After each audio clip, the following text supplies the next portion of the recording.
يأكل حياة معبل يأكل حفاش في سوكل ميتا زماكل يأكل حياة معبل يأكل حفاش في سوكل ميتا زماكل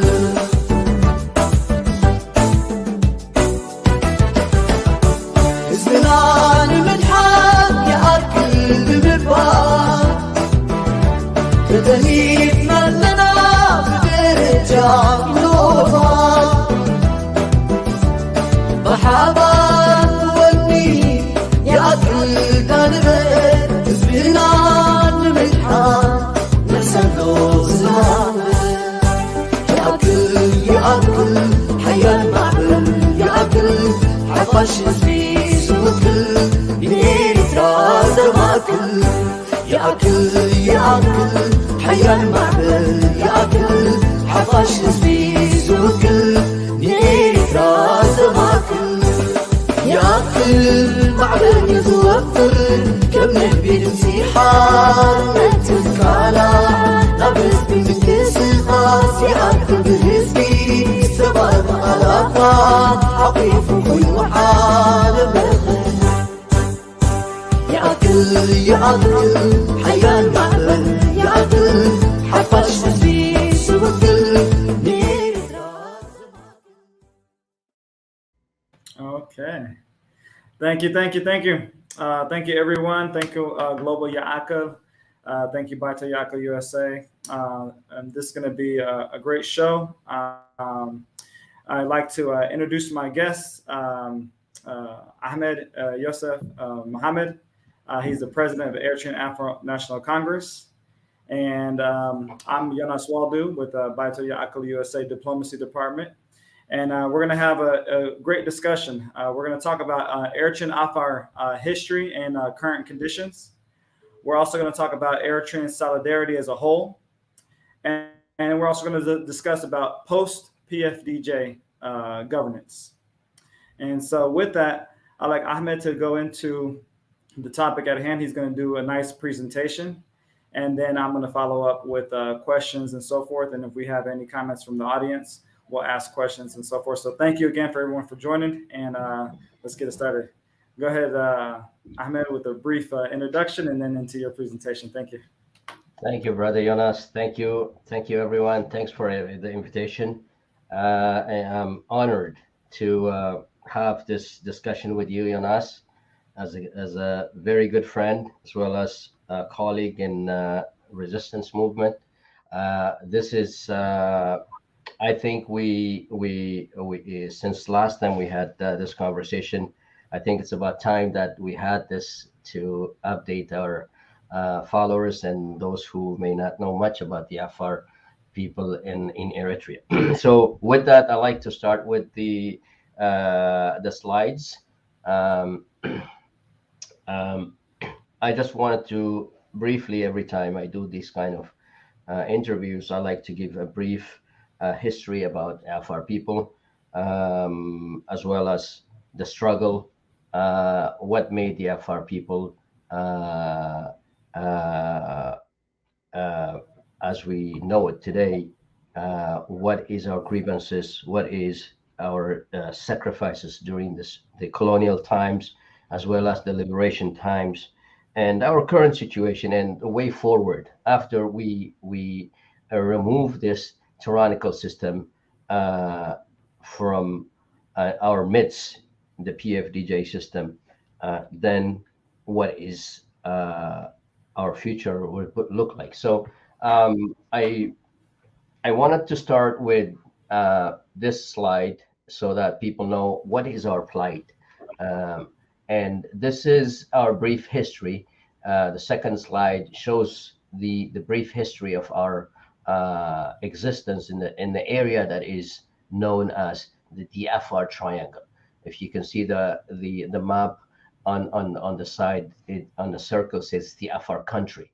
Basically, this is the indigenous Afar homeland. The Red Sea coast you can see on the top, as well as the hinterlands that goes beyond Eritrean territory into Ethiopia, as well as Djibouti. So the Afar find themselves in these modern day sovereignties, Ethiopia, Eritrea, and Djibouti. But prior to the colonial boundaries that was set, and that as a result, the Afar were divided into three states, as we found ourselves today. So going forward to the next slide, I wanted to present to you the Afar indigenous culture. What do the Afar? What makes the Afar distinct from other nationalities in the area, in the region? Our culture, our way of life, our dressings, our culture. This is briefly what the Afar look like. Next slide, Brother Jonas. Okay, this is a very important point that I like to make, which is at the source of our problem, our existence. Why is the Afar have become a target? We say mostly as a result of our strategic presence. This area here is a number in the scope of the Red Sea. It is highly looked after, highly significant geopolitical areas. So as a result, the Afar have become targets, not only by the colonial powers at the time in the 1860s, but also from the internal colonization that came in from the highlands of Abyssinia and so on and so forth. So this area that includes ports, minerals, strategic seaways connecting Europe to Africa and the Middle East. So this strategic significance have made the Afar territory a target for colonization. So keep going forward. Yeah, this is also the historic pre-Islamic history in the Afar region. So this book shows you from the dawn of Islam coming into the Africa, from the Arabian seacoast to the African seacoast. So the Afar had significant role in the spread of Islam in Africa. Keep going. Okay, this is another point that I like to highlight is the colonial history of the Afar. So when the colonialists came in 1860s,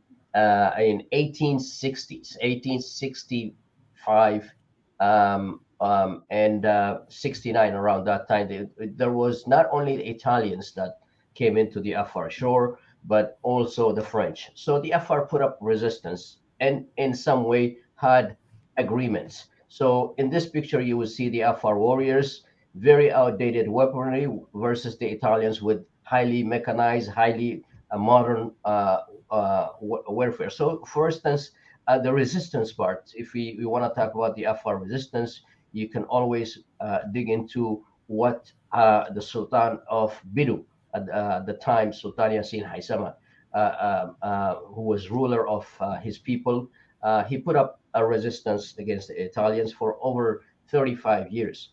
Like thousands of the Afar people, close to 3,000 people at that time. That's a huge number of people at that time have sacrificed their life defending the area that is known as Eritrea today. And the other part, the next, this is the next slide shows not only we were fighting in one front, but we are also making treaties and agreements and conventions, signing conventions with the Italians. So this conventions here, I just took a picture of from the historic book of Al-Manhal. Yeah, and this agreements that were made between the Afar sultanates of Rahaita. At that time, Rahaita Sultanate ruled over much of the interior of Djibouti, areas like Obok, and all this was under the Sultan of Rahaita, which is located in Eritrea. So for the people, for people to understand the Afar governance structure, Afar Sultanate, the Sultan means a king in Afar. So they had two sultans in Eritrea, area called Eritrea today, as we know it. There was two sultanates. So they made agreement with this French as well as the Italians. The treaties they made include, if the Italians, some have used military means at the later end of the century, they've used military means to remove Afar from the coastal area, but at some point they had agreements with that. Similarly, the Afar in Djibouti had the same situation. For example, Sultan of Gobad, I think, had dispute in agreements, and at one point, so the French colonies, the French colonialists had uh, captured him, took him to Madagascar as a result of his resistance, and till today his body has not been returned. So this is a sacrifice the indigenous Afar people have paid in terms of, you hear these stories in the colonial states versus the African states, the African indigenous people. You hear places like I forget the name of that country in Africa that recently got their bones. I think it's in Congo, or something from that. They put up a fierce re- re- resistance. Of course, their leaders were taken by British and by Portuguese and other colonial powers at the time, and so the Africans have gained back their kings and their remains of their kings, and hopefully the Afar one day will get back our king as well. So this is next. This is brief history of what the Afar have done in the areas. And again, here you will see the New York Times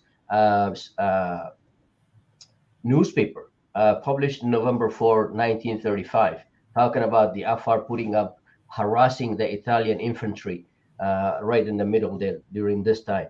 So at that time, much of the Ethiopian history or Eritrean history do not mention this. So we had to dig documents like this, so to show the sacrifice of the Afar people when the time of colonialism. Next. Here is the leadership of Dankalia from the time I mentioned. On the top left is the sultanates of Rahaita and sultanates of Biru. Those are their fathers, predates, and also parliamentarians, also freedom fighters, people like Martyr Dini, Ali Ishaq, and Ali Said Abdullah, and Sultan Ahmad Ahaw, Sultan Shami, and others who have been the center of Afar liberation struggle during the Eritrean independence struggle from 50s, let alone the 70s. 1977, people talk about the current the actual center of the resistance were in Dankalia or in Sidi Haila. But prior to that, people like Sheikh Akito that you see right at the top center. This is a man that have always been a fierceful resistance, a leader that have rejected the colonialism from the Emperor Haile Selassie era and through the Italian era as well. So this is the sacrifice of our people historically. Next.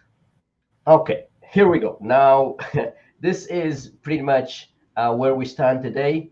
The sacrifices and all of the historic events that I have shared with you have been erased by the current tyrant, which is in fact another form of colonization, in a way of militarization that we find ourselves in. The Eritrean government have done so much. Yes, you can show that picture, Jonas. This is what it means to be an Afar in Eritrea today. We are faced with ethnic persecution, mass murder. You can see people's lives are turned upside down.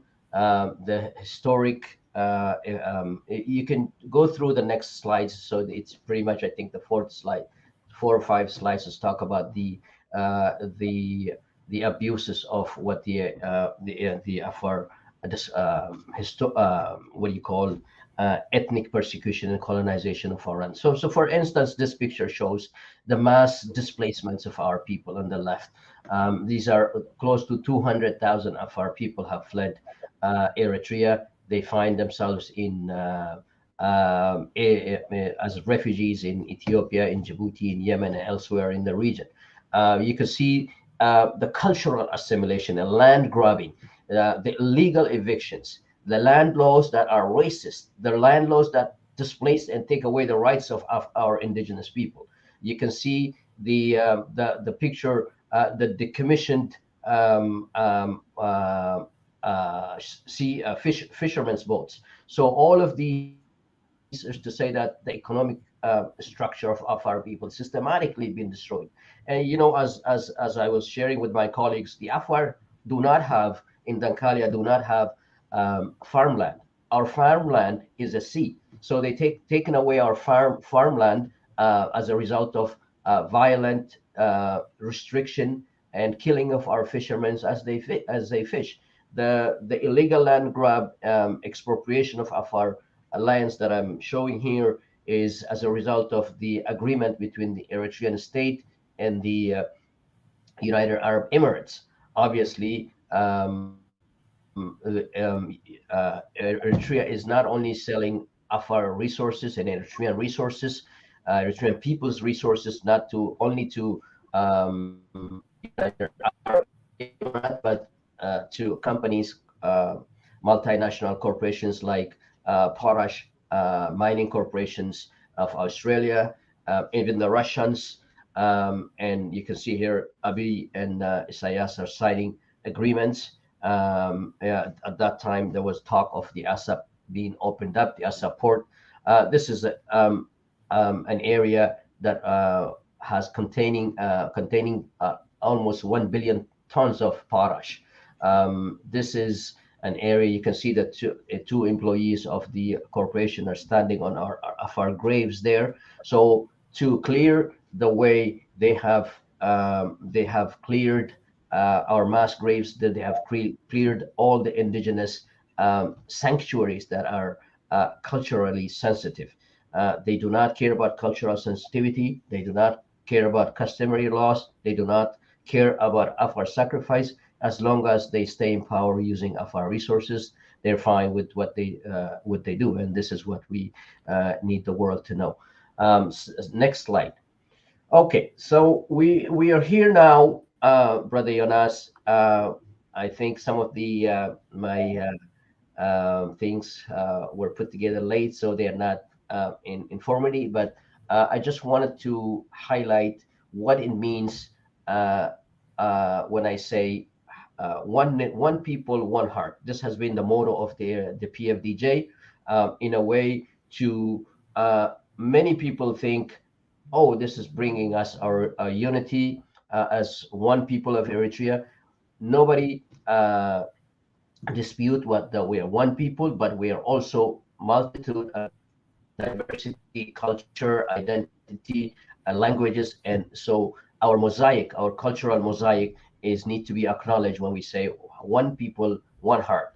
But the regime has used this motto, this saying, so that they can manipulate the Eritrean people to take away the people's rights. So the state owns everything.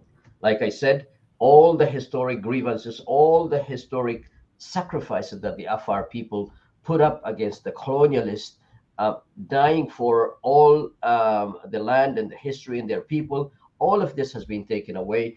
Obviously, Eritrean state owns the sea, they owns the fish, they own the natural resources, they own the salt, they own our freedom, as you know, and they are systematically destructing all the customary laws that had given the Afar people a right to the land rights, governance structure, and assimilating Afar culture. And all of this is to say that the regime has done so systematically to remove the Afar from Dankalia. This is another example, the land proclamation that came in effect in 1994. Here you will see the proclamation had said the old way of owning land has to be gone. That means the indigenous rights will be not recognized.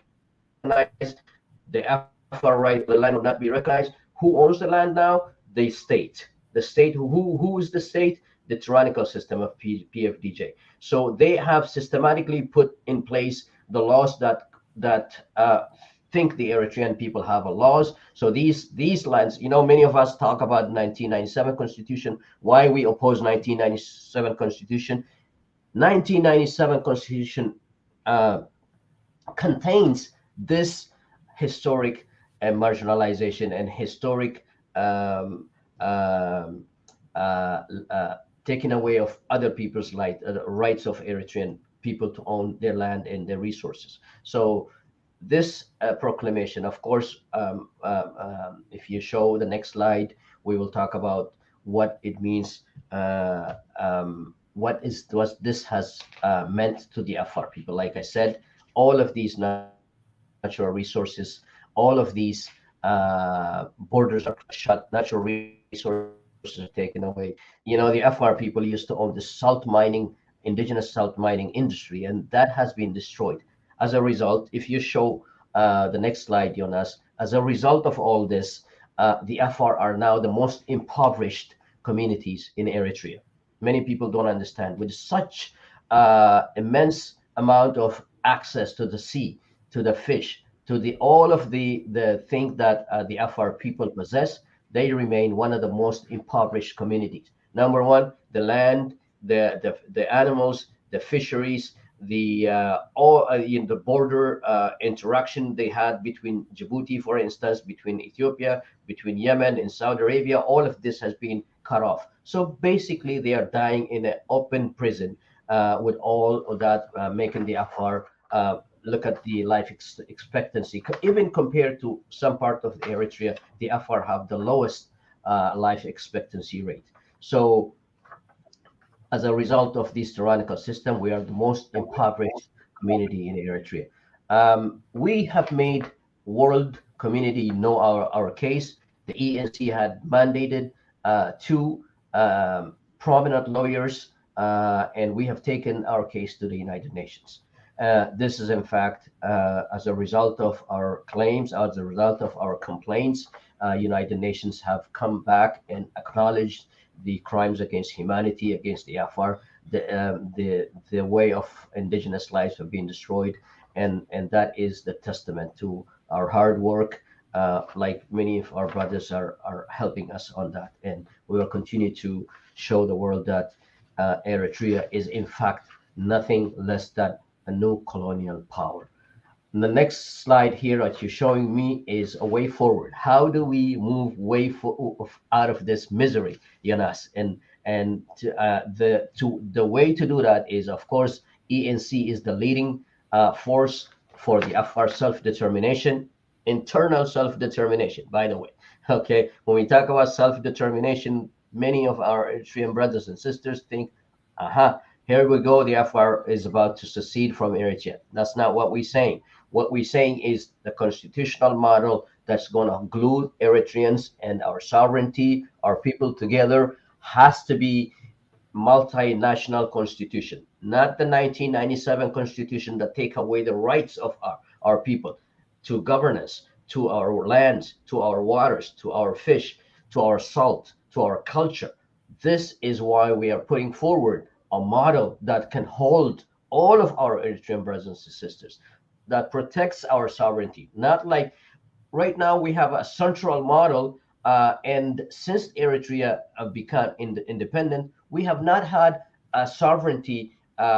People will think about sovereignty just being Eritrean map. We have not had a sovereignty of freedom. We have not had sovereignty of governance. We have not had. We cannot call this country ours because of all the hostilities against the region. The region, for example, prior to what is currently going on in Ethiopia, Eritrean regime has always promoted that Eritrea is under attack. No one is attacking Eritrea except the Eritrean tyrant himself. Okay, he's the one who is attacking Djibouti, attacking Yemen, attacking Sudan, attacking Ethiopia. Right now, heavily involved in the atrocities in Ethiopia. So Eritrea, in fact, exporting violence, as a result, threatening our sovereignty. So he is the one to be blamed. The current Eritrean system is to blame if anyone is going to attack our sovereignty. So they need to be, the system need to be gone.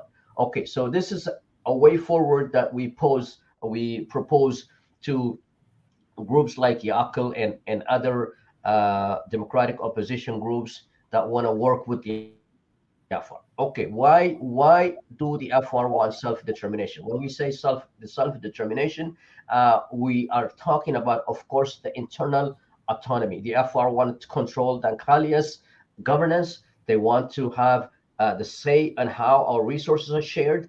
How, by the way, we want to share our resources. We're not saying this is our Dankalia is ours and no one else can touch it. That's not what it means to have a decentralized constitution. To share power, you need to have a power sharing constitution. Multinational people need to have a political understanding on all of these uh, historic grievances that I just mentioned. So each region, each ethnic group needs to self-govern themselves, and the land, especially the indigenous rights, has to be the land belongs to the people, not to the state. This is one of the biggest problem that we have seen coming out of the highly intellectual professors, constitutional people that says the land that want to support the constitutions like highly centralized constitutions like 1997 constitution. So just to give you an example of 1919, now why we reject the idea of 1997 constitution, like I said, it do not contain any chapter in minority rights or indigenous people. Okay, so the state, like I said, the state controls everything, the land, the sea. It does not give any a measure of autonomy and self-government to the regions like you see here. Our Eritrean historically have been designed and shared power in the maps like I show you here. There are 8 provinces with 9 nationalities. You can see the Afar, the Belen, the Hadrab, the Kunama, the Nara, Tigrinya, I cannot see the Saho, Tigray, Rashaida. So this is what we are as a people. We are, like I said, we are a diverse mosaic of people, just like anywhere in the world, that every nationality and every people, every nation deserves their right to self-govern. How do we self-govern? It is already naturally given to us. Dankali, as you can see at the bottom of the provinces of Eritrea, then you can see this territory belongs to the Afar people historically and in fact currently, even with the massive militarization that's going on in the region. So do you have the Akale Guzai, you have Serae, you have Barka, you have Sanhit, you have Hamasen, you have Samhar, you have Sahel. So all of these is the property of Eritrean people, not the Eritrean state. The way to govern this is to have a multinational corporation, a multinational constitution that respects the rights of every nationality to self-governance, to self-determination. Then we can come back and say, how can we divide Eritrea? How can we share, as we share the power, how can we share resources so that our economy can develop? So our people can proudly say, I am an Afar, I am a Saho, I am a Belain, I am a Konama, I am a Tigrinya, I am, so that everyone, every nationality can build this country. They cannot build a country just by having borders designed as when you have people inside are miserable. So this is why we say the only way forward that we put forward is a only natural way for all our ethnicities to live together without any conflict. And we have lived as a people, we have struggled as a one people, but the Eritrean regime has obviously had a different uh, understanding. It has a different plan. So this is why it has using this as highly centralized model to govern over the Eritrean people. Next, you have a next slide. That's the last Okay, one. perfect. Okay, so that's perfect. So the idea here, brothers and sisters, from Yakul and others, is to have a way out of this mess. The way out of this mess is to conclude my remarks. I've always shared your ideas, Brother Jonas. You've always been a friend to of our people, and the global Yakul has been is the way to come to terms and to have all of our diversities respected is as a decentralized model of governance that shares power, that shares culture, that shares governance, that shares all every identity can be proud of who they are.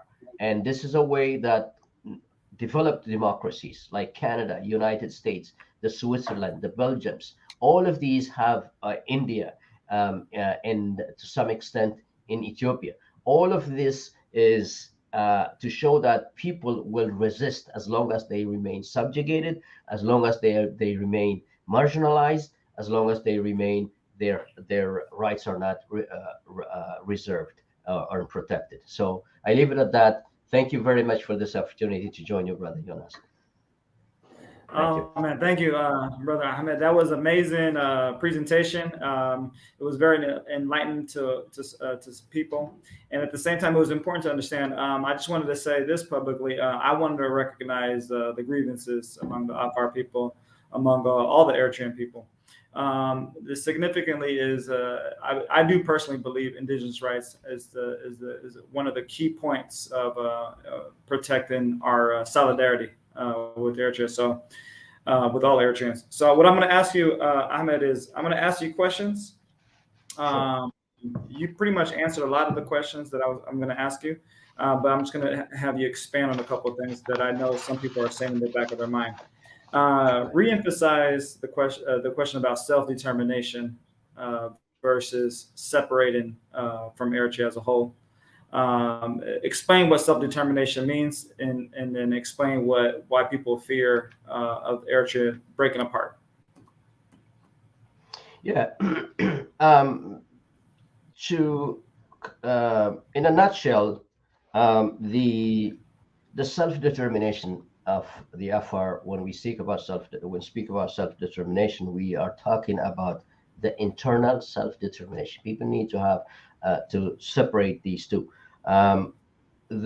Those historic, long-established political, cultural, economic, and our identities, our historic grievances, our sacrifices, our culture, all of this shapes our aspirations to self-determination for the Afar people in Dankalia. So when we talk about these rights, this is not to say we do not understand the fear or the grievances of others.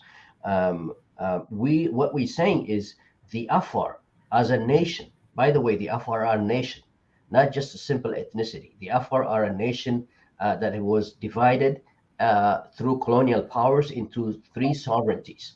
Okay, so this nation that belongs to portion that belongs to Dankalia, to Eritrea, are saying to our brothers and sisters, we have put a blood and sweat in the formation of this state prior to everyone in the country.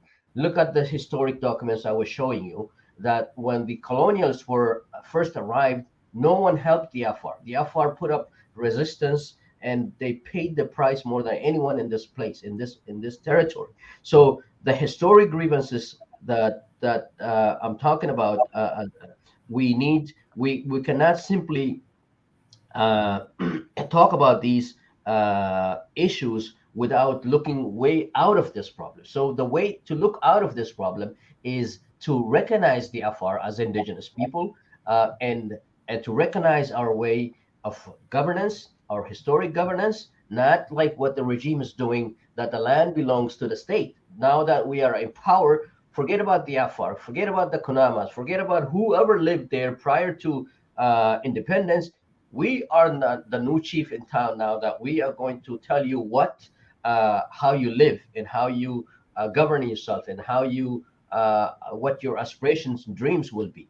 What we're saying to the government in charge, and to people who are do not have understanding of what the Afar self-determination is, the Afar are basically saying, we are the real Eritreans. Okay, we're not taking away Eritrea or Dankalia anywhere. Okay, we are saying is what the Afar need to have the protection of their identity, protection for their governance. We do not want any other culture or identity to assimilate the Afar people. We want to develop the Afar culture. We want to develop Afar language. We want to have a way of life that is we have inherited to our from our historic fathers and grandfathers, and historically we are attached to our people. Without a sea, the Afar people cannot survive. Without their animals and the salt production and free mobility to exchange goods and services back and forth like indigenous people everywhere, we cannot survive. So for us to have these rights protected means the continuity of the Eritrean people, the continuity of the Eritrean sovereignty. It means democracy is in effect. In fact, that when we protect these rights for the people like Afar, we are protecting democracy for everyone. Okay, thank you, Brother Ahmed. So next question is, in the past, Haile Selassie, for example, centralized government. Mengistu, centralized government. Isaias, centralized government. So we see a common theme with centralized government. My question to you is, at what time let's say between 1946 and 1959, or even before that, what created the solidarity with Dankalia and all of Eritrea? What created that solidarity? Yeah. Create First, and so forth. yeah. First, the comparison between uh, Isaias and previous regimes in Ethiopia, for example, the Haile Selassie era or the Derg era, no one compares to Isaias. Even there, during the time of Haile Selassie, there was a degree of devolution of power. Like for instance, the Afar in Ausa, the Afar in Ethiopian territory in Isaita areas that's known. So it was not until 1945 that the Ethiopian state, the Haile Selassie would or any Ethiopian military would come interfere in the land of the Afar people. This has just been a recent phenomenon that it came out of the Stalinist and a Marxist communist ideology that infueled that ignited in the heads of Isaias Afwerki and his colleagues at the time, that says no, Eritrea need to have one identity, one Hade Hizbi Hade Libi. Okay, this is where the motto came from, and this is why they have forgotten, okay, the sacrifice that was ahead. This is why you see a resistance in Ethiopia, in resistance in Eritrea, resistance all over the world. People, if people's right in the state is interfering to take away people's rights, people will resist. This is what is happening in Ethiopia. For instance, currently the Oromo people of Ethiopia are fighting for their right for life. Okay, the Tigrayans did so, and the Somalis and the Afar, everyone did so. So they came up with solution. The former government, not this is why they're fighting Abiy. Okay, this is why people are saying this prosperity idea that one people, we're one people and one heart that we try to live behind in Eritrea is coming up in Ethiopia. And this is why there is conflict, constant conflicts. Okay, so this is what I think the way forward, the way out of this is to I'm not saying there was not historic. I'm not propping up Haile Selassie or others, but the federation, during the federation of Eritrea in Ethiopia, we had people representing their region. You may have seen a photo of my father representing Dankalia from 67 to all the way from 56 to 67. You know, this was the way our people govern, Eritrean people govern themselves, even though that was under the colonialist of Ethiopia. So Eritreans know this the central government, the centralist style did not work for them. You know, everyone represented their region, everyone looked after their affairs, but at the end, we were all Eritreans. So that formula would work after the removal of this regime, and we have to discuss in a form, in a documentation, in writing these principles, so we can bring our people together as a risk. This is why the biggest challenge that we have seen as a ENC, as a political opposition groups, that the governance model, when it comes to the governance model is the obstacle for us of from uniting together. Okay, thank you for the response. And then I want to add in during the years of the federation, you said that everybody had a representation, so it was somewhat of a decentralized system and so forth. However, when Haile Selassie infringed on Eritrean sovereignty, or I should say, the Eritrean's federation and so forth, then 1961 popped off, the 30-year war and so forth. So just be very clear, the solidarity did exist. And then fast forward to 1991, when has Eritrea seen a democracy? It hasn't. It almost saw it when they formed a constitution and so forth. But when have people actually seen a democracy? So it's going to be a journey towards democracy, but all the diaspora have experienced a democracy. All the diaspora has experienced it, so it's Absolutely. our responsibility. So I just wanted to add that. That's Now, very next good question. point. I'm going to ask some of the questions in the audience too after this one, but I'm going Yes, to ask please. this question first. You are one of the stakeholders that participated in the recent consultative meeting conducted on December 9th and December 10th. Yeah. How did you see it? And then do you plan to be a part of it, of the Eritrean National Council and so forth? Just want to see where your head's at with that. Go ahead. Yeah, absolutely. It's very promising. The idea is very good. We have seen it in different format. As ENC, we are part of the ENCDC, Eritrean National Congress for Democratic Change, and we are talking with number of political groups, political forces. After the war in Ethiopia, some of these organizations have different views and what we need to be doing.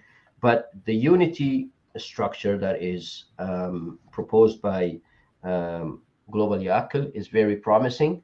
As an Afar, like I said, as an Eritrean Afar, as a people of Dankalia, what we have always say, we are more than happy to work with any group, with any opposition group that are putting the people's interest before their own interest. So what we have put forward in a declaration called as the first was formerly a Samara Declaration, then the Uppsala Declaration, is a document that says, I have shared this, I think, in the past with you.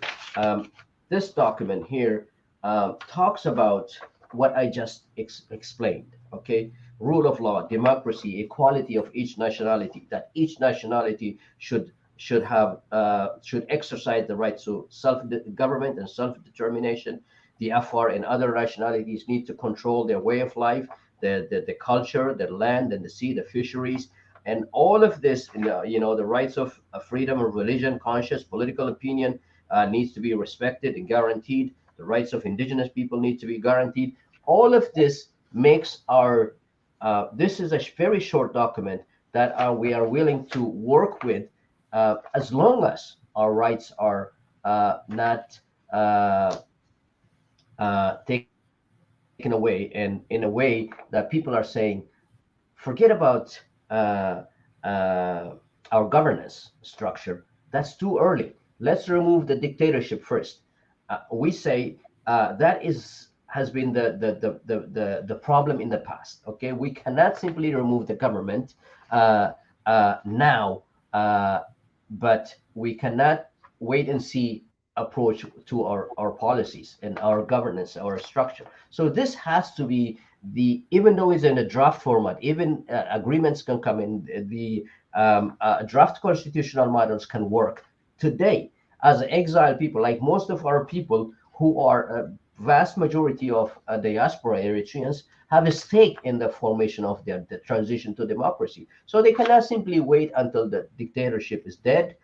So we have to work closely and have these discussion going forward. Okay. Now I'm glad you answered it the way you did because I was going to go into that as well. So it sounds like what you're saying is the workforce coalition or any kind of arrangement working together, we have to behave in a way of recognizing each other's rights, recognizing each other's grievances, and then working together to remove PFDJ, as opposed to Yeah. removing PFDJ and then talking about what we're going to recognize later. Yeah, and Makes most sense. importantly, the governance structure. This is what has been the power sharing governance structure. For example, if I say an Afar Dankalia is need to have its own self determination, there's going to be somebody else is saying, why only Dankalia? Okay, why not? Yes, we're saying no, why only Dankalia as well? Why cannot be Samhar? Why cannot be Akaliguzai? Or what cannot be another? So we have so much to share in this land, so there is no way that we can uh, ignore it. I mean, this is the way to put up a fierce fight, a united fight against the tyranny at hand, which is the PFDJ. So the governance structure is very important. This will bring us together so that we unite in as a one people. Okay, perfect. Now, this question I got to ask you because it's going to be a tough question, but I have to ask you anyway. It's important. We recognize there's a lot of Eritrean political groups. There's a lot of advocacy groups. There's a lot of it, and working in solidarity is the key.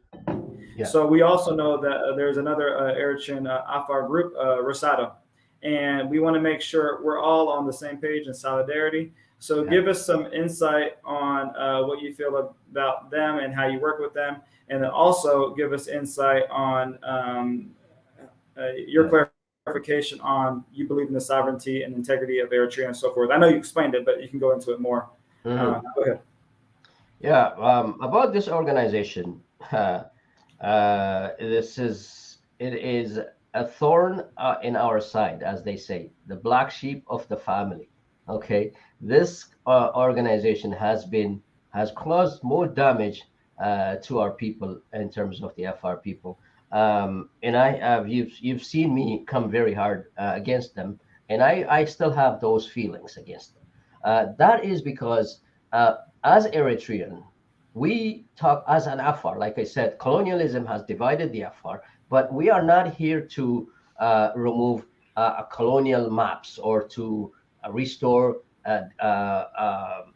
the states as it was prior to colonization. So the problem with I have with these people, I need to concentrate on the issues at hand. That is defending the rights of Eritrean Afar people. Okay, I have seen last time. Just if I bring you two recent development that we had a problem with the EANC and the ARSARO. For example, we have when the Eritrean military came into Ethiopia, into Tigray, into the Afar region. We have denounced that aggression by Eritrean state involving itself in the Ethiopian war, and we have set out the press release saying if the Eritreans were to come into Ethiopian territory, they will destroy the Afar people as well as our refugees are not safe, and they will cause more harm to Ethiopia, to Afar and other Ethiopians. Okay, so we say this as we because we have experience from the Eritrean tyrants. So they were completely manipulated this statement from us, from our organization, and have put all of they went all over behind all these Afar medias, and they have said that accused us of uh, making the rights of, for example, what do you call? There was an incident that happened. A school was bombed. Almost 300 people have kids have died, and they have accused us. They're saying, look at what Ahmed and this organization is saying. So the Afar in Ethiopia can come against us. Okay, so this is a way instead of fighting. What we have said was to fight against the Eritrean aggression. And instead of, if they were true opposition groups, they would come on our side and say, yes, Eritrea will come into Ethiopia, will destroy the refugee camps. They will take the Afar and other Eritreans from inside. They will harm the Eritreans in the country. So, in fact, what we have said came a reality. The Barahle camp, the Eritrean refugee camp, came under attack as a result of Eritreans' involvement in Ethiopian war. The camps were destroyed, many lives were lost. Just like we said, Eritrea is still today causing so much misery and so much genocide inside Ethiopia. So this is just one example, okay? And what else? There is so much examples that I can give to you. No, no, it's okay. The main. Oh, go ahead. Let me just finish. The other example, which is critical for Eritreans to. So we've always been. If you are opposition group today, you are always need to remain opposition. You cannot flip flop. One day you are on this side, one day in the others. That's why I said these groups are mercenaries. Okay, so I'm going to repeat that. So the next thing, the next thing they did is I share with you and other international organization, the Eritreans, the Eritrean military, the Afar infantry group fled from the Eritrean military during the war, right in the midst of the war, and almost 50 Islam Afar came to seeking protection. So what the Eritrean generals have came and captured this Eritrean Afar soldiers who fled from Eritrean military.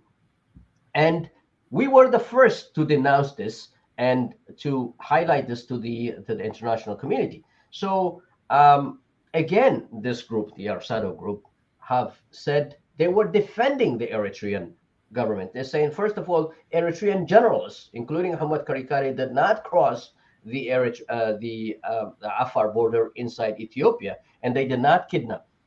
This is a kind of people we're dealing with who do not know the reality that their primary enemy is the Eritrean government. Okay, it's not the Wayanes, it's not the others. The problem, what these people need to understand is that they need to, if you're opposition, defending the rights of your people, you need to stay true to that, and to if you're able to fight with us along the front, we are more than welcome to work with you. But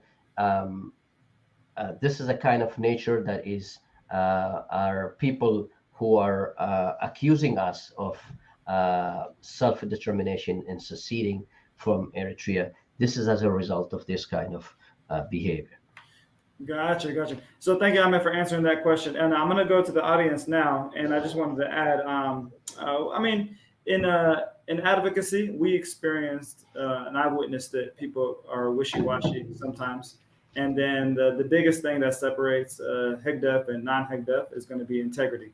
So hopefully there's an opportunity where we can create some kind of diplomatic dialogue between all the groups, because at the end of the day, we have to be in solidarity, and but we don't have time for wishy-washy. That's the truth. We don't have time for flip-flop. We need to focus on protecting each other's rights, and then protecting each other to move forward, and protect each other's solidarity. So thank you for sharing that. So now let me ask a couple questions from the audience. Oh, he put it right here. Okay. Jonas, can you ask Ahmed, there's a middle ground to what you're saying without going into the extreme in regards to governance. And however, in regards to land ownership, don't you think that the war of Eritrean liberation changed the dynamics of land ownership? Did you understand the question? I can paraphrase it. You can rephrase it, but okay. So basically, he's saying that is there a middle ground on governance without talking about governance, right? Yes. Because I guess talking about governance is extreme. So that's one question. And then the next question is, in regards to land ownership, basically because there's because of the war and so forth, does that change the dynamics of land ownership? So go with the first part first. Yeah, I think I got the point.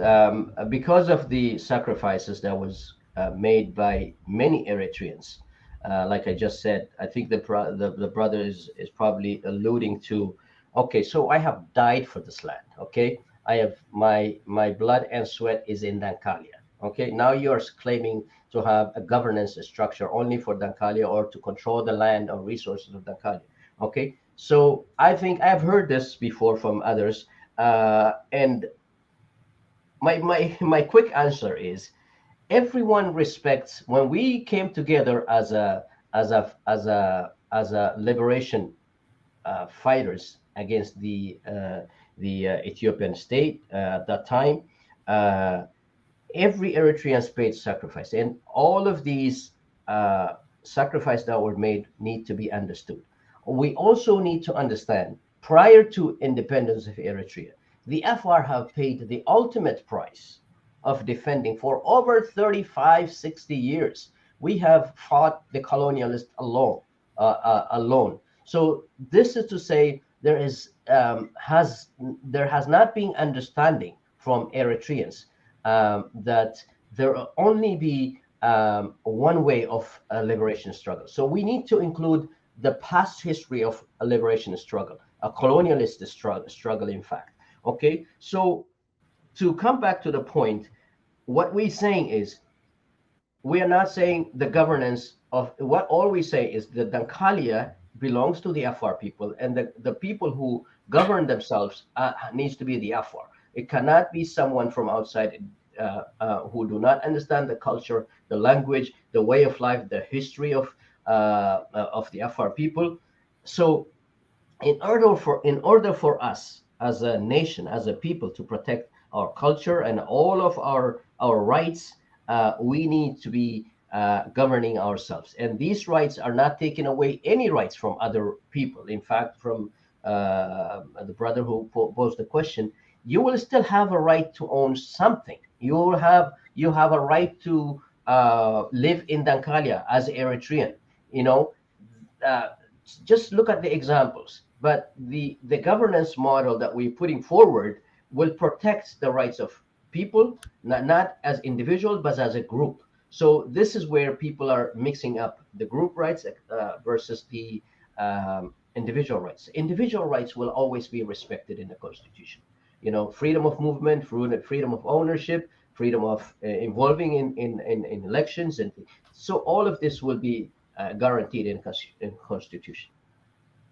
Okay, perfect. Thank you for answering that. And then the part about governance model that I want to emphasize, the importance of governance is it creates motivation for solidarity. Mhm. So if you have an arrangement of how we're going to work together in the future, it creates Absolutely. motivation on working together in the present. So I just want to throw that Absolutely. out there. Okay. In terms of, he had a question about land too. Does the war change the dynamics of land ownership? Was the question. Yeah, I try to answer that because someone died during the liberation struggle in Dankalia. For example, if the Afar, like I showed or show you all the military commanders, many of them died outside Dankalia. Okay, they put their blood and sweat and their lives on in the way of other regions, but they cannot simply go to the region that don't belong to them and say this land belongs to the Got it. to the other people. So, but this is what we're saying. The historic, long established governance structure that was there need to be in place. Okay, basically, those people's rights need to be protected. Eritrea did not happen just because 1991 independence. Eritreans were in existence, and the way they govern themselves, the way they control their land and resources were there. Okay, so all we're saying is the continuation for our continuation to live as one people, we need to respect those rights. Okay, perfect. Thank you. The next question he asked, if you can put it back up there for me. I think it's this one right here. Yeah, this one right here. Like Ahmed said, colonizations come to current today Eritrea through ASAP, hence May 24, 1991 is celebrated. I think you answered this question already. Yeah. Okay, so don't worry. Okay. So now, in terms of what I wanted to say during the 30-year struggle and so forth, when everyone was fighting, was there an agreement on how Eritrea was going to be governed during the 30-year After war, after or were they just decided to get rid of? So go ahead. you're talking about the understanding of measure of governance structure when SAS and the independence struggle happened, or prior to that? No. What I'm trying to make the point is, I don't think there was an agreement on how Eritrea was going to be governed, which No, is why no, is no, what it, no, exactly. So because we're go ahead. yes. Yeah, no, because simply the system, the PFDJ as a clique, have taken power over the people. Okay, they said perhaps in those who were along with the fighting, like the people like the Afar, um, Ali said Abdullah, and those who have came in power at the time. Of course, everyone fought as Eritreans, but deep inside, everyone knew who they were. Okay, so the people were anticipating the governance structure would be decentralized, that every region have their power. Of course, they would have a parliament, everyone represent. As we see in a modern democracy, every region would be represented in the parliament in Asmara or anywhere else, and this would be a way to govern ourselves democratically, okay, challenge the president. So the president snatched all those power, and he said no, and Eritrea would be governed this way. The land rights would not be existent. For the older customary laws would not going to be exercised. My way or the highway. And this is why we are in this shape. Okay, thank you, brother Ahmed. And I'm going to ask this next question, but I want to add something to it. Here's a question I have for you, or the comment I want to make first. I recognize us here in America, you there in Canada, and then we have other Eritreans in UK, Europe, Australia, you name it. Yeah. We're spread around the world. And then we have a lot of Eritreans in Eritrea, and then we have a lot of Eritreans in Ethiopia. We have Eritrean refugees in Afar region of Ethiopia, and we have Eritrean refugees in Djibouti, and so forth. And so, given that, we're technically an international nation once PFDJ is gone, when people go back and so forth. So the question that the gentleman had earlier was, can Eritrea truly be a multinational political structure in Eritrea? And my short response is, yeah, we already are. But go ahead. Yeah. You go ahead and answer the question. Yeah, there's nothing more to say. We are a cultural, diverse mosaic that has different. I respect the culture, the other cultures, the Tigrinya, whether it's Arabic or any other cultures that have the different ethnicity. This is our power. This is our diversity is, last time I was sharing with you the House Minority Leader who says our diversity is our power. This is why Eritreans need to understand. The other way is looking for conflicts. Why would we look to something that we are not and have problems for generations to come? We are diverse, multicultural, multi-ethnic, multi-religious mosaic. So we need to preserve that at all costs, okay, and including our constitutional documents. Okay. All right. Last question. What message can you convey to all the stakeholders, all the political groups, all the organizations to attend the work coalition that Global Yaakla is trying to create for the Eritrean National Council? What message can you send to them? Yeah, of course, I need to learn more about the model that is the format and all the documents that are shared with me by the Global Yaakl. I encourage the efforts. I want to be part of it. Of course, we have issues that need to be resolved, and those issues are not easy, but it will come from the understanding, like discussions we're having today. Protecting other person's right is also protecting your rights. We need to look into this way that we, as a people, what has been dividing us is like I said again, what type of Eritrea we are going to build. And if I don't see myself on that Eritrea, the future Eritrea, I will hold my position and say, let's see what others are doing. Let me see from this standpoint. And this has been the biggest problem that divided us. So I don't know why we are fearful of drafting a constitution that respects all of our rights. And we're not saying we can implement it from diaspora, but we're going to have something in hand that's going to bind us together today.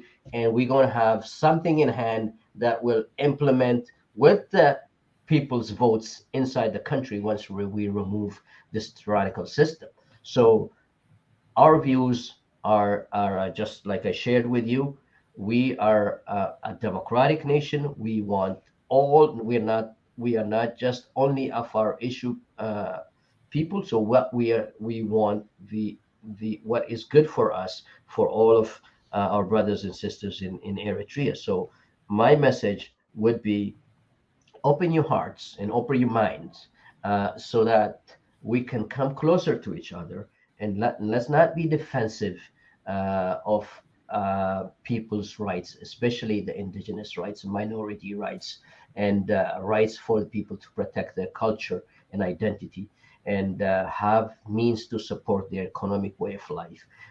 This is all good for all of our societies. So let's have an open mind, and let's work together so that we can deal with the current problem, tyrannical system at hand.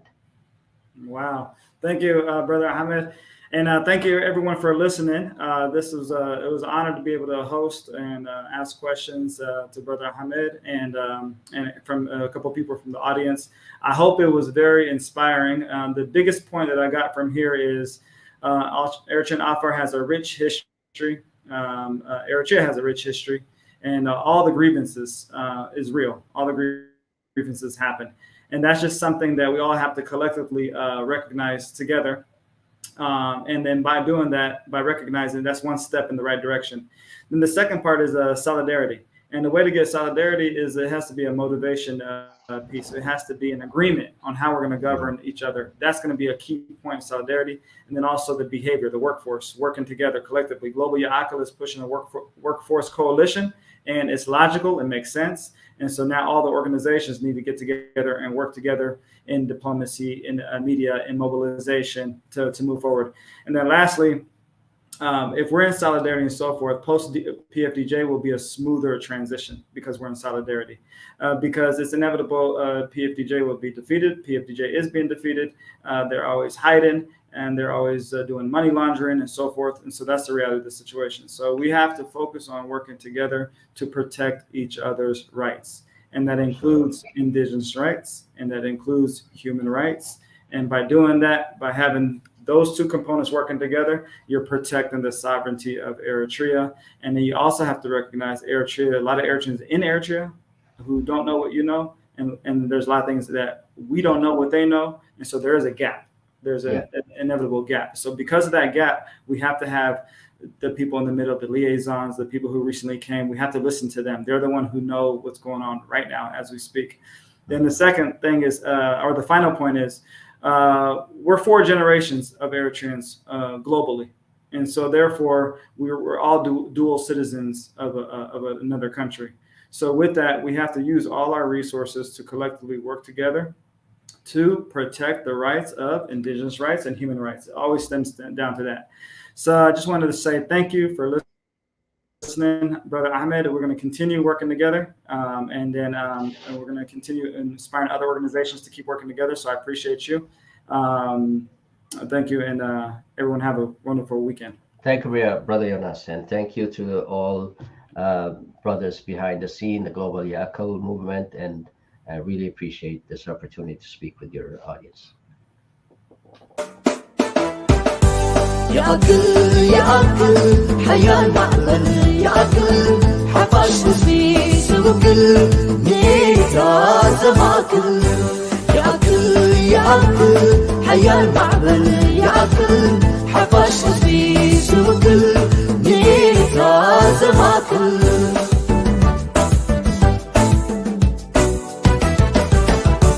زلان من حق يأكل بمبار بتهيب مننا بدرجة نوفا بحبان وني يأكل قلبي زلان من حق نفسه زلان